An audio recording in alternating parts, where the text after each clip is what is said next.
सर्वप्रथम सर्वांना श्री स्वामी समर्थ. स्वामी महाराजांच्या कृपेने तुमच्या सर्व चांगल्या इच्छा पूर्ण होत ही स्वामींचरणी प्रार्थना करते आणि आजच्या व्हिडिओला सुरुवात करते. दर महिन्याचा पगार होताच एक उपाय घरात जरूर करायचा आहे आणि हा उपाय घराच्या गृहलक्ष्मीने, घरातल्या महिलेने, कर्त्या महिलेने हा उपाय करायचा आहे. कायमची आर्थिक अडचण नक्कीच दूर होईल. आर्थिक अडचण आहे तर हा व्हिडिओ आवर्जून सर्वांनी नक्की बघा. तुमच्या घरात पैसा टिकत नसेल, तुम्ही कष्ट घेता त्या कष्टाला फळ मिळत नाही आणि कमावलेला पैसा घरात आला की खर्च होत असेल, विनाकारण काही ना काही अडचणी येतात. घरात पैशांविषयी अडचणी येतात, आर्थिक अडचणी येतात. एकदा का घरात आर्थिक अडचण असली की मग आपली स्वप्न पूर्ण अजिबात होत नाही. कारण या जगात पैशाशिवाय काहीच होत नाही, पान सुद्धा हलत नाही. मी म्हणत नाही की पैसाच म्हणजे सर्व सुख आहे, पण आपल्याला हे तर मान्य आहे की पैसा नाही त्या व्यक्तीचे कुठले स्वप्न पूर्ण होत नाही. पैसा आहे तरच माणसाला या जगात किंमत आहे, तरच त्या माणसाच्या, त्या व्यक्तीच्या लेकरा बाळांना सुद्धा या जगात मान सन्मान मिळतो. आपल्या मुलांना सर्व सुख ऐश्वर्य मिळावे म्हणून प्रत्येक व्यक्ती झटतच असते. तुम्हीच नाही तर मी सुद्धा आपल्या लेकरांना सर्व इतरांप्रमाणे सुख सोयी मिळाव्या, त्यांची स्वप्न पूर्ण व्हावे, चांगल्या ठिकाणी शिक्षण घेऊन ती आपली लेकरं मोठी व्हावी. प्रत्येक आई वडिलांची ही स्वप्न असतात आणि ती स्वप्न आपण नक्कीच पूर्ण करावे आणि त्यासाठी आपल्या कष्टाला आपल्याला फळ सुद्धा मिळावं, दैवी साथ मिळावी अशी प्रत्येकाचीच इच्छा असते. म्हणून आजचा व्हिडिओ खूप महत्त्वाचा आहे. या महागड्या जगात आपल्या लेकरांसाठी इतर मुलांप्रमाणेच शिक्षण, सर्व सुख सोयी, हौस मौस मिळावी म्हणून प्रत्येक आई वडिलांची हीच दिवस रात्र हीच धडपड असते आणि आपल्या धडपडीला, आपल्या मेहनतीला, आपल्या कष्टाला नक्कीच फळ मिळवून देणाराच आजचा व्हिडिओ आहे. पैसा कमवण्यासाठी प्रत्येक व्यक्ती दिवस रात्र अगदी मेहनत घेत असते, कष्ट घेते. तर काहींना तर आपलं घर, गाव, देश देखील या पैशांसाठी सोडावा लागतो. काही जण पैसा कमवतात, त्यांना पैसा पुरतो, त्यांच्या घरात बरकत होते. काही लोकांना पैसा कमवला तरी घरात पुरत नाही, बचत होत नाही. काही ना काही घरात अडचणी येतात, पैसा विनाकारण खर्च होतो. त्या घरातल्या महिला खूप प्रयत्न करतात, बचत करण्याचा पण प्रयत्न करतात, पण काही ना काही आर्थिक अडचणी त्यांच्या घरात येतात. आजारपण येते, विनाकारण आजारपणामध्ये पैसा खर्च होतो किंवा काही ना काही वस्तू घरात खराब होते. मग विनाकारण म्हणजे आपण विचार पण केला नसेल ती वस्तू अचानक खराब होते आणि आपला विनाकारण पैसा खर्च होतो. आपण वेगळे स्वप्न बघितलेले असतात की आपण महिन्याचा पगार झाला की ही वस्तू घेऊ किंवा इथं बचत करू, तिथं बचत करू, पण अचानक काही ना काही आर्थिक अडचणी घरात येतात आणि त्यासाठी आपल्याला ते पैसे आपण जे बाजूला ठेवलेले असतात ते पैसे अचानक कुठं ना कुठं खर्च होऊन जातात. मग बघा, आपले सर्व स्वप्न धुळीला मिळत असतात. तर घरात बरकत यावी, लक्ष्मी स्थिर स्वरूपात आपल्या घरात अखंड वास करावी, वास्तव्यात राहावी, प्रत्येकाची हीच इच्छा असते. तर आज एक उपाय सांगत आहे. महिन्याचा पगार होताच एक उपाय जरूर करा. महिलांनी, घरातल्या महिलांनी हा उपाय आठवणीने करायचा आहे. तर असा एक सुंदर उपाय आहे. यासाठी तुम्हाला महिन्याच्या पगारातून फक्त 11 रुपये लागणार आहे. महिलांनो, फक्त 11 रुपयांची गरज आहे तुम्हाला. तुम्ही पती पत्नी कमवत असाल तर अतिशय उत्तम, किंवा पती कमवत असतील किंवा तुमची मुलं कमवत असतील तर कुठल्याही पगारातून तुम्हाला फक्त 11 रुपये घ्यायचे आहे. घरातल्या कर्त्या व्यक्तीच्या पगारातून तुम्हाला 11 रुपये घ्यायचे आहे. तुम्ही हा उपाय कधीही करू शकता. प्रत्येक दिवसच, आपले स्वामी म्हणतातच, प्रत्येक क्षण, प्रत्येक दिवस हा सुंदरच असतो. पण आपण काही वेळ काळ बघूनच कुठल्याही गोष्टी करतो तर त्या शुभच ठरतात. आपले स्वामीसुद्धा म्हणतात कुठल्याही गोष्टीला एक वेळ काळ असतो.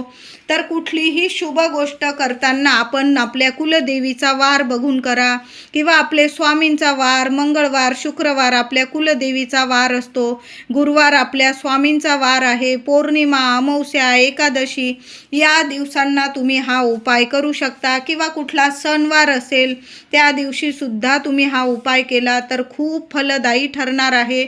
एक दिवस ठरवून घ्यायचा आहे महिलांनो, महिन्यातला एक दिवस ठरवून घ्या. ज्या दिवशी तुमच्या घरात पैसा येतो, पगाराचा पैसा येतो, त्या दिवशी जर मंगळवार असेल, शुक्रवार असेल, गुरुवार असेल, पौर्णिमा, अमावस्या, एकादशी किंवा कुठला सणवार असेल तर अतिशय छानच गोष्ट आहे. आणि नसेल कुठला दिवस तर मग पैसे घेऊन घ्या आणि जेव्हा मंगळवार येईल, शुक्रवार किंवा जे मी शुभ दिवस सांगितले सर्वच दिवस शुभ आहे, पण आपल्या कुलदेवीच्या वारी केला आपण उपाय, किंवा स्वामींच्या गुरुवारी केला, अमावस्या, पौर्णिमा या शुभ तिथींना जर उपाय केला आपल्या घरात, आपल्या पगारातून ज्या पैशांचा आपण उपाय करतो तो शुभ दिवशी केला तर खूप शुभ परिणाम दिसून येतात आपल्या घरात. हा उपाय करताना कुणालाच सांगू नका महिलांनो, गुपचूप करा. तुम्ही शेजारी पाजारी तुमच्या मैत्रिणींशी गप्पा मारता बसले आहात तर हा उपाय केला असं सांगू नका. फक्त एवढेच गुपचूप करायचं आहे. आपल्या सुख, शांती, पैसा, लक्ष्मीसाठी असे उपाय गोष्टी करताना मौन धरायचं आहे. तुम्ही तुमच्या घरात सुख, समृद्धी, बरकतसाठी काय काय करता सर्वांजवळ कधीच बोलू नका. आपली वाटणारी माणसंसुद्धा जळाऊ वृत्तीची असू शकता. मी म्हणत नाही की सर्व जगच वाईट आहे, कारण आजकालच्या जगात आपल्यापेक्षा कुणी पुढे जाऊच नाही अशी विचारधारणा दिसून येत आहे लोकांमध्ये. अगदी जवळचे नातेवाईक सुद्धा बदलू लागलेले आहे. असो, तुम्हाला सांगून उपाय करायचा असेल तुम्ही करू शकता. मी फक्त तुम्हाला सुचवलं आहे की हा उपाय करताना अगदी शांततेत करायचा आहे, गुपचूप करायचं, कारण तुमच्या घराला कुणाची दृष्ट नजर लागायला नको म्हणून मी तुम्हाला सुचवलं की हा उपाय तुम्ही शांततेत करा आणि गुपचूप करायचा आहे. कुणाला सांगत बसू नका, कारण कुणाच्या मनात काय आहे आपल्याविषयी आपल्याला आपण काही कोणाचं मन जाणू शकत नाही, म्हणून शांततेत करा, गुपचूप करायचं आहे. तर या उपायासाठी तुम्हाला 11 रुपयाची नाणी लागणार आहे. एक रुपयाची नाणी लागणार आहे. तुम्हाला एखाद्या लाल किंवा पिवळ्या कपड्यात ती नाणी ठेवायची आहे. त्यावर बरोबर 11 लवंग ठेवायचे आहे. 11 फुलाच्या लवंग बघून घ्यायच्या आहे. महिलांनो, उपाय करून तर बघा, काहीही वाईट होणार नाही. मीच खात्री देते तुम्हाला. 100 नाही 1000% प्रभावी उपाय आहे. लक्ष्मी इतकी खेचून येईल तुमच्या घराकडं की तुमची आर्थिक स्थिती इतकी बदलून जाईल की तुम्हीच म्हणाल, ताई दिवसेंदिवस माझ्या घराची दाराची प्रगती होत आहे. मुलांना, पतीला किंवा तुम्हाला जे काम करत आहात, कष्ट घेत आहात, त्याला इतकं सोन्याहून पिवळं फळ मिळणारा हा उपाय आहे. करून तर बघा. यासाठी तुम्हाला 11 रुपयांची नाणी लागणार आहे. तुमचीच नाणी घ्यायची आहे, इतरांकडून घेऊ नका. तुम्ही पती पत्नी म्हणजे पतीकडं असतील थोडी नाणी, तुमच्याकडं नाणी असतील अशी घेतली चालेल. मुलांकडं असेल, पण घरातल्या बाहेरील व्यक्तींकडून 1 रुपयासुद्धा घ्यायचा नाही. आपल्या घरासाठी उपाय करत आहात, आपल्याच घरातले पैसे घ्यायचे आहे. तुम्हाला 11 रुपयांची नाणी घ्यायची आहे. 1 रुपयाच्या स्वरूपात असायला पाहिजे. लाल किंवा पिवळा कपडा घ्यायचा आहे, स्वच्छ घ्यायचा आहे, चांगला घ्यायचा आहे आणि ती नाणी त्यावर ठेवायची आहे. त्यावर 11 लवंग ठेवायचा आहे आणि तुम्हाला त्याची हळद, कुंकू, फुलं वाहून पूजा करायची आहे. मंगळवार, शुक्रवार, गुरुवार किंवा अमावस्या, पौर्णिमा, एकादशी, आता तर दिवाळीचे सुंदर दिवस सुरू आहे. तुम्ही कधीही हा उपाय करू शकता. तुम्हाला जेव्हा वेळ मिळेल, सकाळी अंघोळीनंतर हा उपाय केला अतिशय सुंदर, किंवा संध्याकाळी लक्ष्मी येण्याच्या वेळी जरी तुम्ही संध्याकाळी हा उपाय केला महिलांनो, अतिशय सोन्याहून पिवळं, तर तुम्ही सकाळी किंवा संध्याकाळी हा उपाय करू शकता.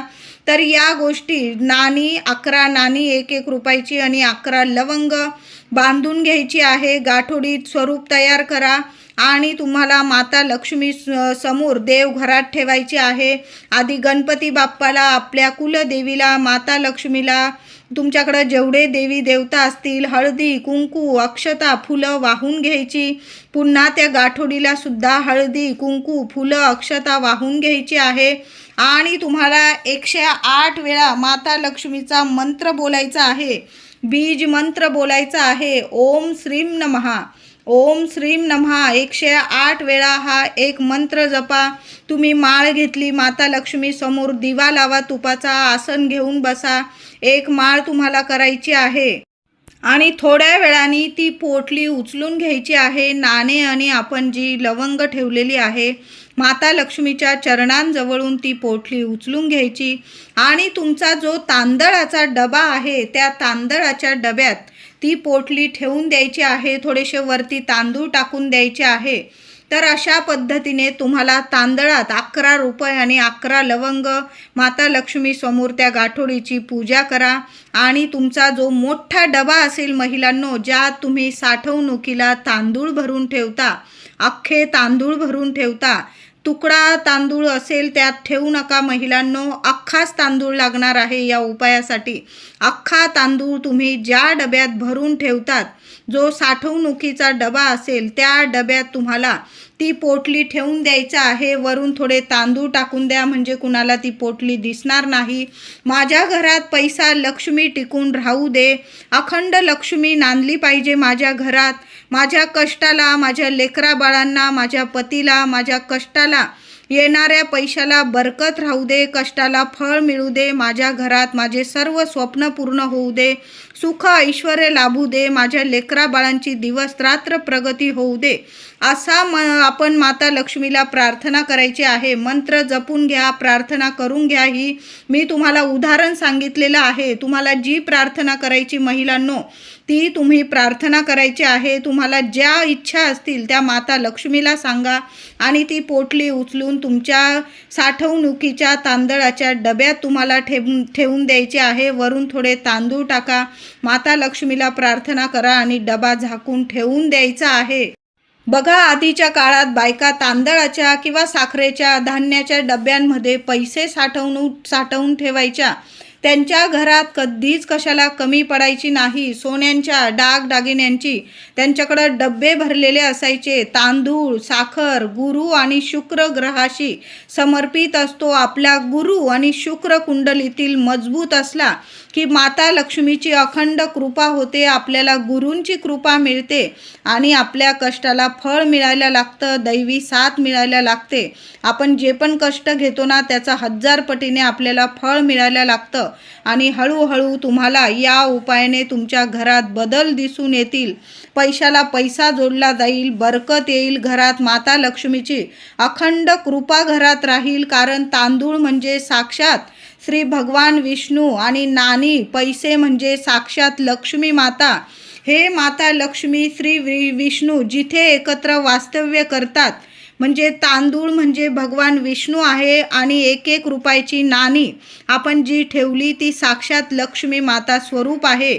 जिथे श्री विष्णू आणि माता लक्ष्मी एकत्रित वास्तव्य करतात त्या घरात कधीच कशाला कमी पडत नाही. धन धान्याचे, पैशांचे, सोन्या नाण्यांचे, सुख ऐश्वर्याचे भंडार भरलेले असतात तिथं. म्हणून हा उपाय महिलांनो जरूर करा. वर्षभर राहू द्या. तुम्ही पुढील वर्षी ते नाणे वगैरे बदलले किंवा जेवढ्या दिवस ठेवायचे ना तुम्हाला तेवढ्या दिवस कायम जरी ठेवले काहीच नाही, तुमचे नाणे कधीच खराब होणार नाही. कारण आपण त्यावर लवंगा ठेवलेले आहे. लवंगांमुळे तुमच्या धान्याला वगैरे सुद्धा कीड लागणार नाही. लवंगांचा उग्र वासाने आपल्या धान्याला कीड पण लागणार नाही. तुमचा पैसा कधी खराब होणार नाही आणि तुमच्या प्रगतीला किंवा तुमच्या लक्ष्मीला, तुमच्या घरातल्या प्रगतीला, पैशाला, बरकतीला कधीच कुणाची नजरबाधा होणार नाही. या 2 वस्तू तुमच्या तांदळाच्या डब्यात ठेवून तर बघा, असे भले मोठे मोठे चमत्कार तुमच्या घरात व्हायला सुरुवात होतील. महिलांनो करून तर बघा. त्याचबरोबर आपला पगार झाला की तुम्हाला एक मातीचा गल्ला किंवा तुमच्याकडं जो गल्ला असेल तो आपल्या देवघराजवळ ठेवायचा आहे आणि त्यात सुद्धा तुम्हाला 1 रुपया टाका तुमच्या पगारातला किंवा 11 रुपये टाका आणि देवघरातच तो गल्ला ठेवायचा आहे. जेव्हा जास्त पैसे जमतील तुम्ही एखाद्या मंदिरात दान करू शकता किंवा आपल्या घरातच तुम्हाला देवांसाठी काही वस्तू खरेदी करायची असेल, तुम्ही देवी आईच्या दर्शनाला जात आहात, तिची साडी सोळी घ्यायची असेल तुम्हाला, तिची ओटी भरण्यासाठी किंवा तुम्हाला ज्या देवांसाठी वस्तू लागतात त्या गल्ल्यामध्ये साठलेले पगारातले प्रत्येक महिन्याच्या पगाराचे थोडे का होईना पैसे आपल्या देवघरात एक गल्ला तयार करा महिलांनो.